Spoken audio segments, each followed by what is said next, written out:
عزیز دوستو، آج 18 ذی الحج ہے۔ آج کے دن خلیفہ سوم داماد رسول جامع القرآن کامل الحیاء والعثمان سیدنا عثمان ابن عفان رضی اللہ تعالی عنہ کا یوم شہادت بھی ہے۔ سب سے پہلے حضرت عثمان غنی رضی اللہ تعالیٰ عنہ کا کچھ مختصر سا تذکرہ کہ آپ حضور علیہ الصلوۃ والسلام کے داماد ہیں، اور حضرت آدم علیہ السلام سے لے کر قیامت تک کوئی بھی ایسا شخص نہیں آئے گا جس کو یہ اعزاز حاصل ہو کہ اس کے نکاح میں نبی کی یکے بعد دیگرے 2 بیٹیاں جو ہیں اس کی زوجیت میں ہوں۔ حضرت عثمان غنی رضی اللہ تعالیٰ عنہ آپ وہ عظیم انسان ہے کہ حضور علیہ الصلوۃ والسلام کی 2 بیٹیاں 2 صاحبزادیاں یکے بعد دیگرے آپ کے نکاح میں آئیں، بلکہ منافقین کا دور تھا، منافقین باتیں کرتے تھے۔ تو کسی نے کہا کہ ایک بیٹی کا وصال ہوا، حضور علیہ الصلوۃ والسلام نے دوسری بیٹی کا نکاح بھی عثمان سے کر دیا، تو حضور علیہ الصلوۃ والسلام نے ارشاد فرمایا اگر میری 40 بیٹیاں بھی ہوتی تو میں یکے بعد دیگرے عثمان کی زوجیت میں دے دیتا۔ پھر آپ کی سخاوت بے شمار واقعات ہیں کہ حضرت عثمان غنی رضی اللہ تعالیٰ عنہ جب دین کو پیسوں کی ضرورت پڑی تو حضرت عثمان غنی رضی اللہ تعالیٰ عنہ صف اول میں نظر آئے۔ بہت سے واقعات ایسے ہیں کہ غزوہ تبوک کے موقع پر حضرت عثمان غنی رضی اللہ تعالیٰ عنہ نے 950 اونٹ ساز و سامان سمیت حضور علیہ السلام کی خدمت اقدس میں پیش کیے، اور 1000 کا عدد۔ یہ وہ دور تھا جب صحابہ کرام کے چولہے ٹھنڈے پڑ جاتے تھے، یعنی غربت تھی، فاقے کی زندگی تھی، تو حضرت عثمان غنی رضی اللہ تعالیٰ عنہ کے پاس جب مال آیا آپ نے حضور علیہ السلام کی خدمت اقدس میں پیش کر دیا، اور غزوہ تبوک کے موقع پر 1000 کا عدد پورا کرنے کے لیے 50 گھوڑے بھی ساز و سامان سمیت حضور علیہ السلام کی خدمت میں پیش کیے۔ اور پھر ایک واقعہ بڑا مشہور ہے کہ مدینہ طیبہ میں پانی کی ضرورت تھی۔ ایک یہودی تھا، وہ پانی کا بزنس کرتا تھا، اس کے پاس میٹھے پانی کا کنواں تھا۔ اس نے لوگوں کو پانی بیچنا شروع کر دیا۔ حضرت عثمان غنی رضی اللہ تعالیٰ عنہ اس کے پاس گئے، فرمایا کہ یہ کنواں مجھے بیچ دو۔ اس نے کہا کہ آپ بھی بزنس مین ہیں، میں بھی بزنس مین ہوں، میں بزنس کرتا ہوں، میں پانی بیچتا ہوں، آپ کو بیچ دوں گا تو پھر میں کیا کروں گا؟ تو حضرت عثمان غنی رضی اللہ تعالیٰ عنہ نے کہا کہ آپ کے لیے ایک آفر ہے کہ یہ کنواں منہ مانگے داموں میں مجھے بیچ دو، لیکن آدھا بیچو۔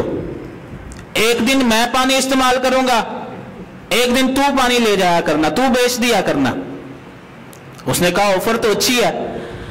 اس نے کیا کیا کہ وہ منہ مانگے داموں حضرت عثمان غنی رضی اللہ تعالیٰ عنہ کو کنواں بیچ دیا، اور صرف ایک دن کی اجازت ہوتی تھی۔ ایک دن حضرت عثمان غنی رضی اللہ تعالیٰ عنہ پانی لیتے تھے، اور ایک دن وہ یہودی جو ہے وہ پانی لوگوں کو بیچتا تھا۔ حضرت عثمان غنی رضی اللہ تعالیٰ عنہ نے چند دن ایسے ہی معاملہ چلایا۔ جب دیکھا کہ معاملات جو ہے وہ نارمل ہو چکے ہوئے ہیں تو آپ نے اعلان کر دیا جس دن میری باری ہوگی لوگوں کے لیے پانی فی سبیل اللہ ہے، یعنی لوگ فری پانی حاصل کر سکتے ہیں۔ اب یہودی کا جو کاروبار تھا وہ ٹھپ ہو گیا، جس کو فری پانی ملے وہ پیسوں سے کیسے خریدے گا؟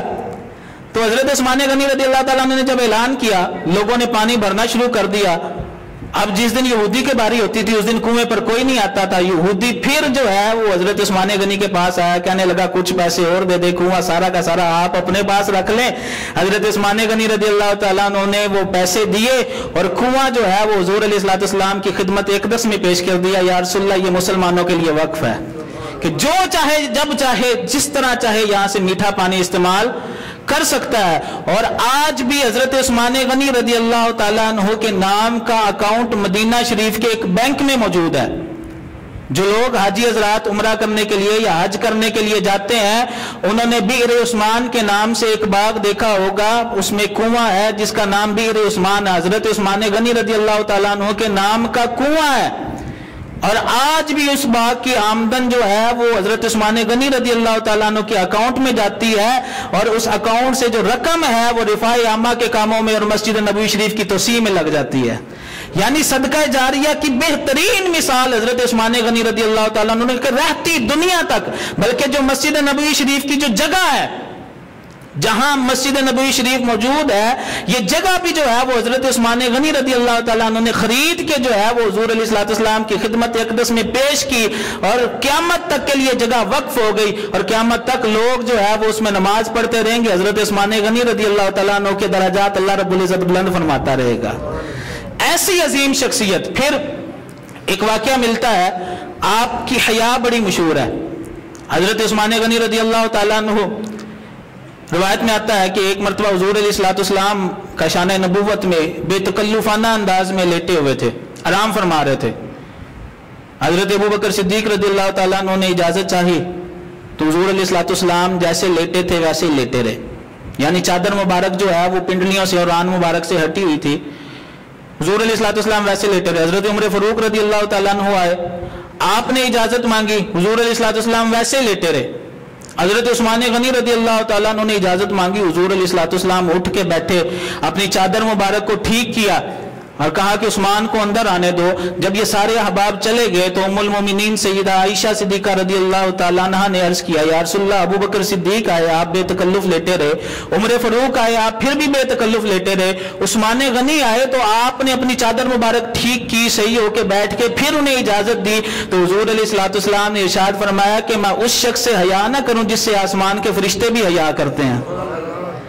ایسی عظیم حیا کہ حضور علیہ السلام نے فرمایا کہ آسمان کے فرشتے بھی عثمان غنی رضی اللہ تعالیٰ عنہ سے حیا کرتے ہیں۔ اور آپ کا عشق رسول کیسا تھا، بے مثال واقعہ ملتا ہے، عشق رسول کا بے مثال واقعہ ملتا ہے کہ صلح حدیبیہ کے موقع پر حضور علیہ السلام نے سفیر بنا کے حضرت عثمان غنی رضی اللہ تعالیٰ عنہ کو بھیجا کہ ہم حدیبیہ کے میدان میں بیٹھتے ہیں، آپ جائیے اور کفار سے مذاکرات کریے کہ ہم جنگ لڑنے کے لیے نہیں آئے، ہم صرف عمرہ کرنے کے لیے آئے ہیں۔ حضرت عثمان غنی رضی اللہ تعالیٰ عنہ گئے، کفار سے مذاکرات ہوئے، اور مذاکرات صحن کعبہ میں ہوئے، صحن کعبہ میں مذاکرات ہوئے، مطاف میں مذاکرات ہوئے، جہاں لوگ طواف کرتے تھے۔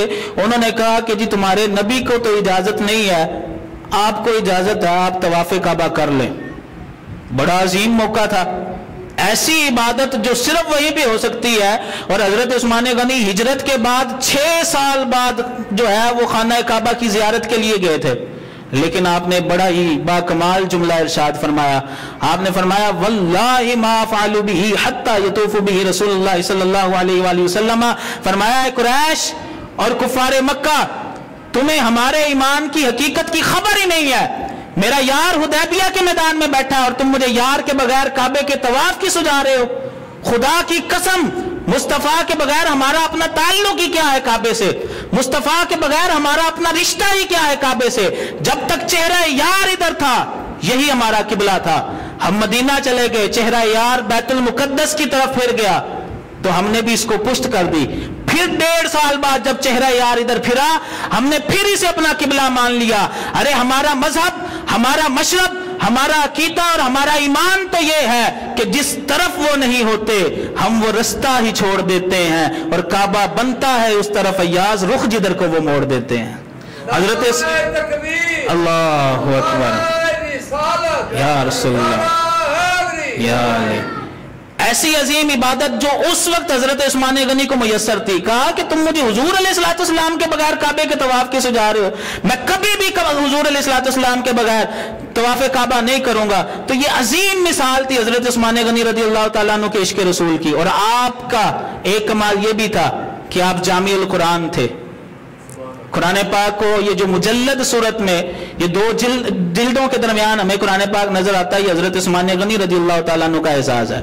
پہلے قرآن پاک مختلف اوراق پہ، مختلف کپڑوں پر، اور آپ ابھی بھی مدینہ شریف چلے جائیں تو وہاں میوزیم میں آپ کو یہ نسخے نظر آتے ہیں علیحدہ علیحدہ جگہ۔ حضرت عثمان غنی رضی اللہ تعالیٰ عنہ نے اس قرآن پاک کو جمع کیا، اور آپ کی قرآن پاک کے ساتھ خاصی محبت تھی، خاصی محبت تھی۔ اور اس کا اظہار اس طرح بھی ہوتا ہے کہ جب فتنے پھیلے اور حضرت عثمان غنی رضی اللہ تعالیٰ عنہ کو شہید کرنے کی ایک سازش بنا لی گئی کہ 1000 لوگ ایک شہر سے آئے، 1000 لوگ دوسرے شہر سے آئے، 1000 لوگ تیسرے شہر سے آئے، اور حضرت عثمان غنی رضی اللہ تعالیٰ عنہ پر 40 دن تک پانی بند رہا۔ آپ گھر میں سارا دن قرآن پاک کی تلاوت کیا کرتے تھے، اور جب وہ منافقین پچھلے گھر کی دیوار توڑ کے حضرت عثمان غنی رضی اللہ تعالیٰ عنہ کو شہید کرنے کے لیے آئے، تو اس وقت حضرت عثمان غنی رضی اللہ تعالیٰ عنہ قرآن پاک کی تلاوت کر رہے تھے۔ اتنے زیادہ لوگ آپ کے گھر کے اندر داخل ہوئے، آپ کی زوجہ نے روکنے کی کوشش کی، انہوں نے تلوار سے وار کیا، ان کا ہاتھ کٹ گیا۔ حضرت عثمان غنی رضی اللہ تعالیٰ عنہ قرآن پاک کی تلاوت کر رہے تھے اور قرآن کی تلاوت ہی کرتے رہے، ان کی طرف نہیں دیکھا۔ ایک شخص آگے بڑھا، وہ شہید کرنا چاہ رہا تھا، اس نے خنجر لیا اور حضرت عثمان غنی کی گردن پر پھیرنا چاہا، آپ نے اس کی طرف بھی آنکھ اٹھا کے نہیں دیکھا، آپ قرآن پاک کی تلاوت کرتے رہے۔ کیسا عشق تھا قرآن کے ساتھ، قرآن پاک کی تلاوت کرتے رہے۔ جب اس نے دیکھا کہ یہ تو میری طرف دیکھ نہیں، ایک روب اس کے اوپر طاری ہوا، حضرت عثمان غنی رضی اللہ تعالیٰ عنہ کی شخصیت کا روب اس کے اوپر پڑا، وہ پیچھے ہٹ گیا۔ ایک بدبخت آگے بڑھا اور اس نے قرآن پڑھتے ہوئے 40 دن کے پیاسے حضرت عثمان غنی رضی اللہ تعالیٰ عنہ کو شہید کر دیا۔ اور جب آپ کو شہید کیا گیا تو آپ کے خون کے قطرے قرآن پاک کی اس آیت کے اوپر گرے، فَسَيَكْفِيكَهُمُ اللَّهُ وَهُوَ السَّمِيعُ الْعَلِيمُ، سورۃ البقرہ پہلا پارہ۔ اور وہ آج بھی وہ قرآن پاک ترکی کے ایک میوزیم میں موجود ہے، اگر کوئی صاحب کو دیکھنا چاہے تو یوٹیوب پہ اس کے اوپر اس کی ویڈیو بھی ہے، آپ اس کی زیارت کر سکتے ہیں کہ حضرت عثمان غنی رضی اللہ تعالیٰ عنہ کا قرآن کے ساتھ ایسا تعلق تھا کہ آپ کی شہادت بھی قرآن پاک کی تلاوت کرتے ہوئے ہوئی۔ میرے عزیز، یہ باتیں کرنے کا مقصد کیا ہے؟ ان ہستیوں کا ذکر کرنے کا مقصد کیا ہے؟ ان ہستیوں کا جب ذکر کرتے ہیں اس کا ایک مقصد یہ بھی ہوتا ہے کہ ان کے نقش قدم پر چلتے ہوئے ہم بھی اپنی زندگی گزاریں۔